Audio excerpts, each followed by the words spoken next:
అది అది అది రెండో విషయం. అది రెండో విషయం. నియమాలు మా పార్టీ మేము గెలుస్తాం అనుకుంటున్నాం, వాళ్ళ పార్టీ నువ్వు వచ్చి గెలుస్తాను నువ్వు అనుకోవచ్చు, మేము కాదు దాన్ని నేను వాదించను.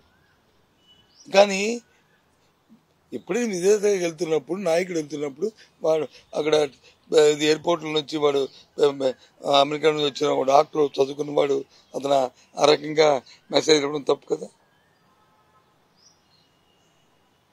దాని ముందు మా టీవీలో అనుకుంటున్నాను ఒక అమ్మాయి మా టీవీలో ఇందా చెప్పిన అవార్డుకి వెళ్తారని ఆ అమ్మాయి యాంకరింగ్ చేస్తున్నప్పుడు మాట్లాడతాడు, కంటైనర్లతో డబ్బులంట నావీ వాళ్ళు వచ్చి ఎస్కార్ట్ పెట్టి తీసుకుపోతుంది.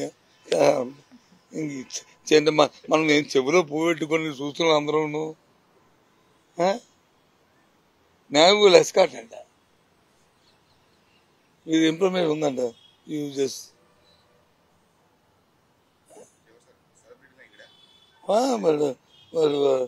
నవడ మన దొరికడి ఎయిర్పోర్ట్లో మా టీవీలో డిస్కషన్ ఎవరో నేను ఆ డిబేట్ చూసాను. అమ్మాయి మన మా టీవీలో ఎంత అంటే ఏ విధంగా మనం కిందకి దిగజారిపోతున్నామని. నాకు వాట్సాప్లో వస్తుంది, నాకు తెలియదు సోషల్ మీడియా. నాకు వాట్సాప్లో ఎవరు పెడతారనుకో, అది ఇష్టం ఉంటే ఒక 2 చూస్తే ఇదని తీసేస్తాను. ఇవాళ చంద్రబాబు ఎందుకు పారిపోవాలా? భయంతో నిలిపాడు కదా, భయంతో కదా, ఎందుకు భయం అనేది కూడా క్వశ్చన్ మార్క్ కదా.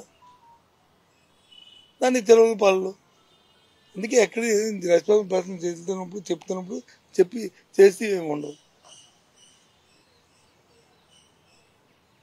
పారిపోయాడు, లగెత్తిపోయాడు, తండ్రి కూడా ఇద్దరు కలిపి మోటార్లు సర్దిశారు, దుకాణం క్లోజ్ చేశారు.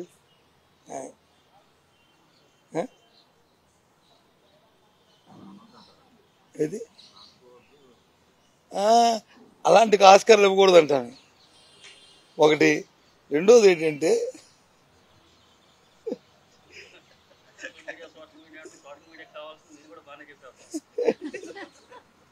ఆస్కారాలు ఇవ్వతాడు. రెండోది ఏంటంటే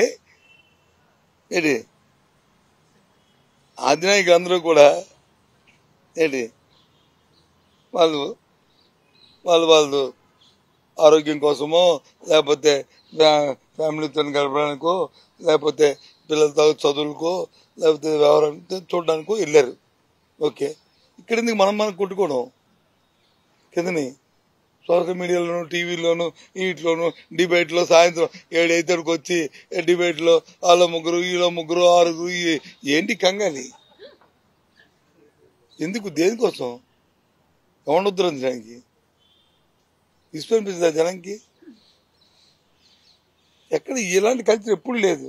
అందుకే వాళ్ళు కూర్చొని కాఫీ తక్కువ మీద మాట్లాడదామని మళ్ళీ అందరం పిలిచాను. ఎప్పుడు ఇలాంటి కల్చర్ చూసామా రాష్ట్ర రాజకీయాల్లో? ముందుగా మా డిపార్ట్మెంట్లో జరుగుతున్న పరిణామాలు జరిగిన తీరుని,